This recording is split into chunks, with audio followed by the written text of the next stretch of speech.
Hello and welcome to Rob Watches, where I take a look at the latest animated TV shows and movies. And today we're going to be looking at the latest addition to the ever-growing library of animated DC movies, Aquaman, Throne of Atlantis. Oh, sorry. Justice League, Throne of Atlantis. Forgot this is DC. If it's not Batman, Superman, or Justice League, it can't exist on its own.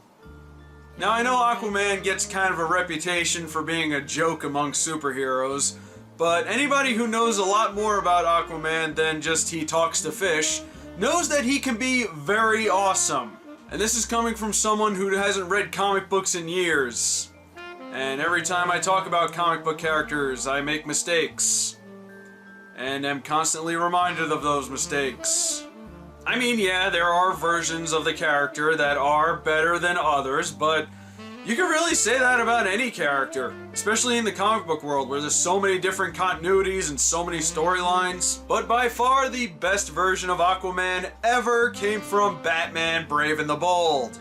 And if anyone says otherwise, well, that's just outrageous!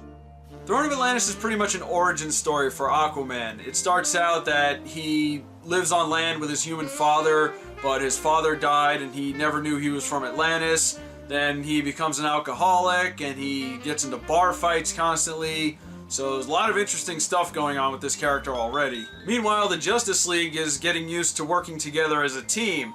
Now, I should mention that this movie is actually a sequel to Justice League War.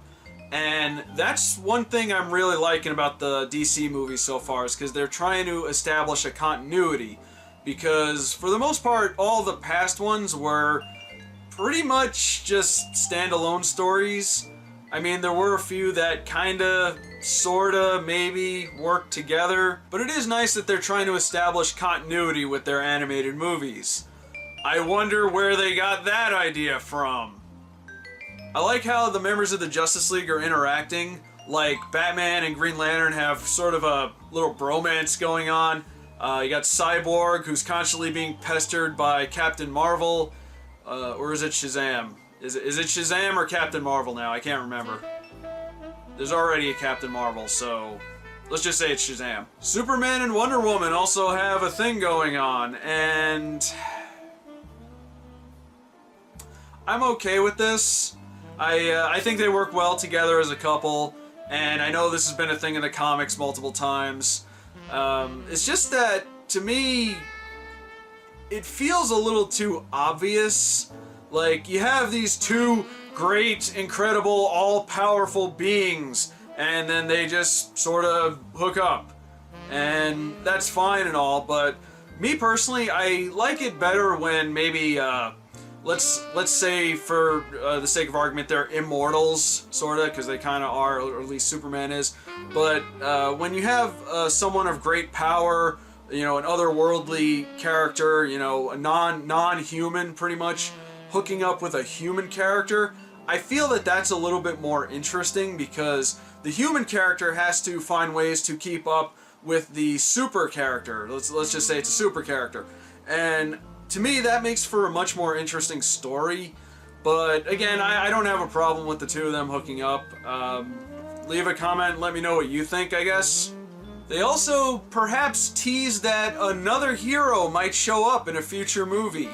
And this particular hero hasn't really been well represented, at least not in movies or cartoons. Now, this could have just been a reference and maybe I'm thinking too deep into it, but I really like to believe that they will give this character a chance. I won't spoil what it is, but when you watch the movie, you will know the scene I'm talking about.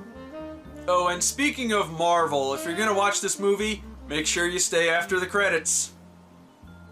Now, there were a few things I didn't like about this movie, and one of them was the acting. Now, I don't mean from the main cast, because I thought they did a pretty good job. I mean from, like, some of the incidental characters, a lot of the extras, you know, somewhat unimportant characters. For example, there was a scene at the beginning of the movie where a submarine is getting attacked by the army of Atlantis. And I don't know what it was, but during that whole scene, everyone just sounded so deadpan and unenthusiastic. And it was a very dire very high tense situation because they were on a submarine that was sinking. So you'd think they'd panic a little bit more. We're under attack! We're getting attacked by fishmen! Help! Help! Instead they were just like, we're being attacked! Help! We're under attack! There were also a few silly moments in this movie, and being a little tongue-in-cheek is welcome in a DC movie because they're usually so serious. And to be fair, there were a couple of good bits, like there was one about Clark Kent's glasses that I thought was kind of funny.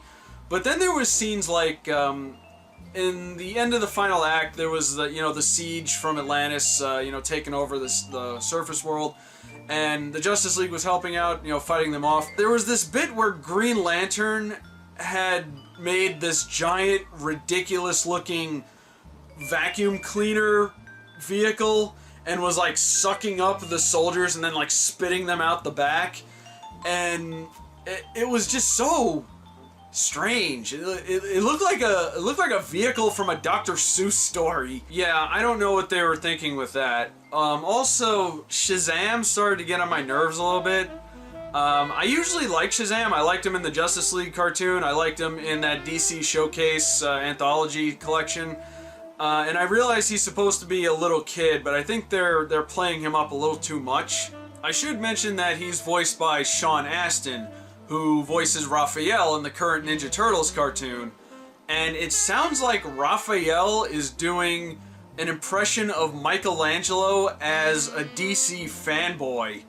And that's just very bizarre. I mean, maybe it's just because of the voice actor, but all I know is I really hope they give Shazam a little bit of character development in future movies. Probably the biggest problem with this movie is the villains. The character Orm, who I actually don't really know much about, he's just like this angry, warmongering asshole. And he hasn't really shown any reason to be that. Again, I don't know how he is in the comic, but it seems so one-dimensional. It's like, I will attack the surface world because I'm a dick! It is established that he's being manipulated by Black Manta, which kind of brings up another problem. Black Manta is seen with him in Atlantis, seen by other people from Atlantis. So, did nobody question who this guy was? Like, they were talking about how they don't want to make contact with the surface world because it might endanger their way of life, and yet you have this guy, Black Manta, who is the only person in Atlantis who requires an oxygen tank to be down there. He has to wear his helmet or he'll suffocate. So did nobody question this? Did nobody think maybe he's a bad guy? Apparently Atlanteans are the dumbest people in the world. Even dumber than the Green Lantern Corps for not realizing that Sinestro was a bad guy. So overall, I thought this movie was pretty good.